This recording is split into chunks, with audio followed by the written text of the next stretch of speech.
7 చదువుకున్నాం. నిత్య నాశనము భక్తిహీనుల గడ్డి వలె చిగురుతురు.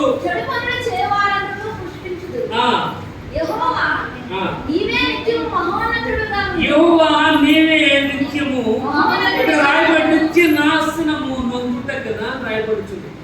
గడ్డి వంటి యొక్క జీవితం యొక్క పర్యవసానం ఏంటంటే నిత్య నాశనము కోసమే. ఎందుకంటే గడ్డి కూలబెట్టుకున్నప్పుడు పనిచేయదు. గడ్డి కూలబెట్టుకున్నప్పుడు పనిచేయము, గడ్డిని కూలుతూ ఉంటుంది. ఎందుకంటే సమయం గతించుకుంటుంది. ఏ దినమో ఏ గడియో ప్రభు యొక్క రాకడ అనేది తెలీదు. ఆయన దొంగ వల్లే వస్తానంటున్నాడు. ఆయన కానీ దొంగ ఎప్పుడు వస్తాడు? టైం అనేది చిక్కు కావడం కనుక ఆయన రాకడ మనకు తెలియదు కనుక మనం సిద్ధపడి ఉండాలి. సిద్ధపడి ఉండాలని చూడండి.